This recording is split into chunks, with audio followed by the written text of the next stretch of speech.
한반도 드라마 1945년 2025년 80년의 장편 드라마 아직 끝나지 않았다. 2024년 1월 1일 새해 벽두 일론 머스크가 SNS에 한 장의 사진을 올렸다. 더 라이트 맵 어브 호프 언드 DESPAI야. 희망과 절망의 빛지도라는 설명과 함께 인공위성이 찍어보낸 한반도의 밤 풍경이었다. 남한은 빛으로 가득 찬 스펙터클이었다. 수도권의 불빛은 별자리도 삼켜버릴 기세고 남해안과 동해안은 불야성을 뽐냈다.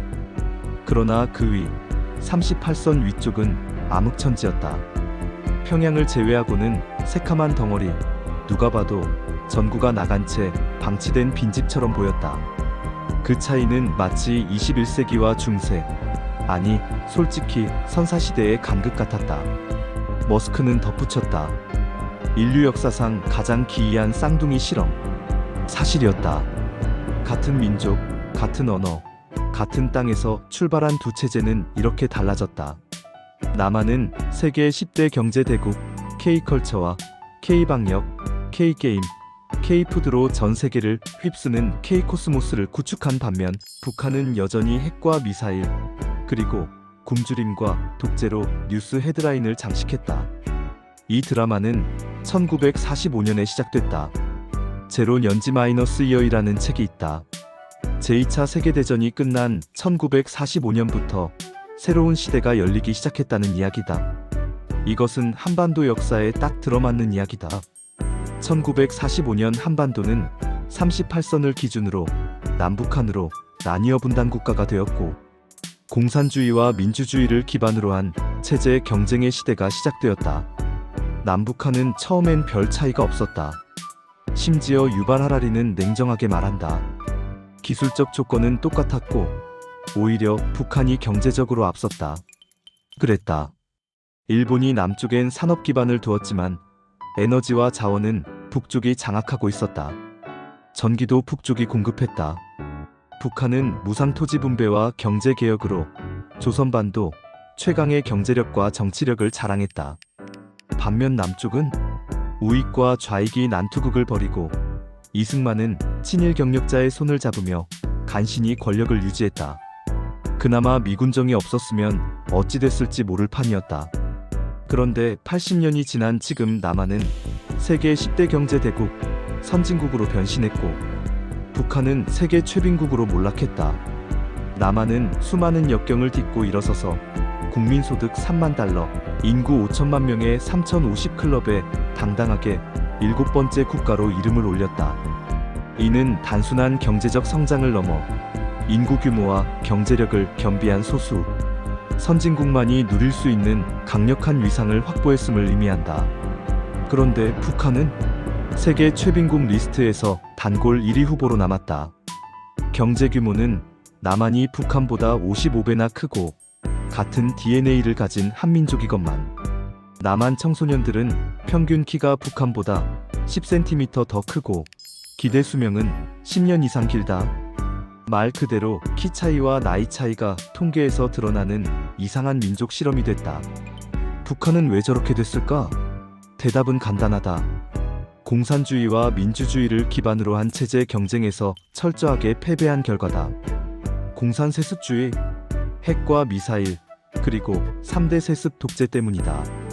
김일성에서 김정일, 그리고 김정은으로 이어진 왕조는 전무후무하다. 고구려, 조선, 심지어 로마 제국도 울고 갈 절대권력을 유지했다. 문제는 백성이다. 1990년대 고난의 행군에서 300만 명이 아사했는데도 정권은 무너지지 않았다. 세습 왕조는 오히려 더 공고해졌다. 그런데 아이러니한 것은 남한도 통일을 원하지 않는다는 점이다. 경제적 격차가 55배다. 남한 사람들은 더 이상 형제의 나라라는 감상을 느끼지 않는다. 통일 비용? 수천조 원이 든다고 한다. 독일보다 10배는 더 들 거라고 한다. 차라리 이대로 남이 낫다고 생각하는 사람이 절반을 넘었다. 북한을 무시하거나 아예 외면하거나 가끔 튕겨오는 미사일 뉴스에도 이젠 시큰둥하다. 한반도는 지정학적으로 참 괴롭다. 바로 옆이 중국, 북쪽이 러시아, 동쪽이 일본, 그리고 멀리서 미국이 조정하는 동부가 중심부다. 네 강대국이 팔씨름하는 한가운데 끼어 있다. 이른바 전략적 요충지란 표현이 참혹하게 어울리는 곳이다. 그래서 늘 누군가의 먹잇감이 되거나 전쟁터가 되었다. 고려와 조선, 조공과 침탈이 반복됐고 조선 말엔 청과 일본이 싸우더니 러일 전쟁이 그 땅에서 터졌다. 이후 일본 제국에 삼켜졌다. 20세기 중반 이 땅은 다시 미소냉전의 전선이 됐다. 한국전쟁, 그리고 분단 고착화. 한반도의 역사는 계속 누군가가 판을 짜놓고 그 안에서 춤추는 광대의 신세였다. 한반도는 지정학적으로 세계 4대 강국의 틈바구니에서 한국전쟁이라는 동족상잔의 내전도 치르면서 체제 경쟁을 했고 한반도 드라마를 써왔다. 한류 바람을 일으키며 세계인의 관심과 환영의 중심에 서 있는 자유분방한 남한 사회. 대한민국은 산업화와 민주화를 모두 이룬 거의 유일한 나라가 됐다. 419혁명, 518광주, 6월 항쟁까지 군사독재를 끌어내리고 스스로 민주주의를 얻어냈다. 경제개발 5개년 계획, 한강의 기적, 중화공업화, IT 강국을 거쳐 이제는 반도체와 배터리, 전기차로 미래 산업을 선도하는 국가가 됐다. BTS가 평양을 제외한 모든 대륙에서 울려 퍼지고 영화 기생충은 오스카상을 거머쥐었고 드라마 오징어 게임은 전 세계에서 통했다. K컬처는 이제 문화제국주의라고 불려도 이상하지 않다. 북한은 핵무기와 미사일 외엔 자랑거리가 없다. 평양의 초고층 아파트는 껍데기뿐이고 시골은 여전히 전기도 들어오지 않는다. 김정은은 비핵화 협상에서 몇 번의 기회를 날렸다. 트럼프와의 하노이 회담은 결렬됐고 이후로는 다시 고립으로 돌아갔다. 바이든은 아예 관심이 없다. 중국과 러시아에 붙어봐야 형식적인 동맹일 뿐 실익은 없다. 김정은도 알고 있다. 그래서 미사일을 쏘고 무인기를 띄우고 간간히 협박을 한다.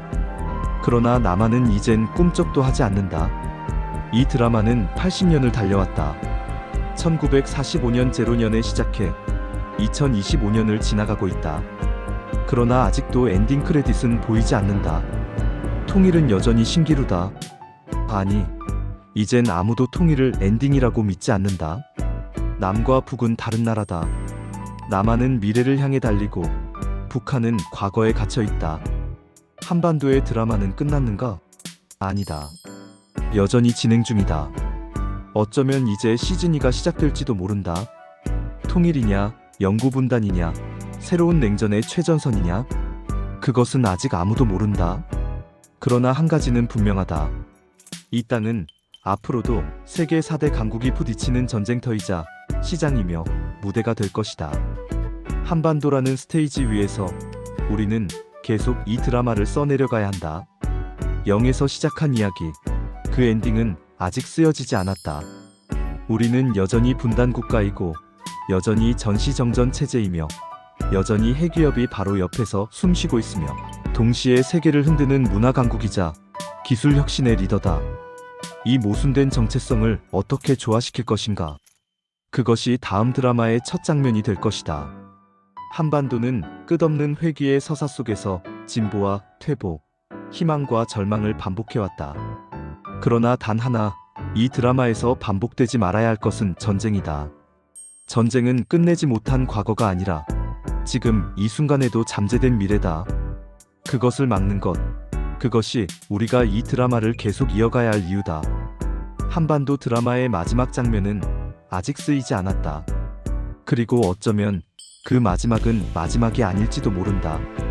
역사는 단선형이 아니라 나선형이며 우리는 늘 과거의 문장을 바탕으로 새로운 문단을 시작한다. 80년의 드라마는 그렇게 다시 시작되고 있다.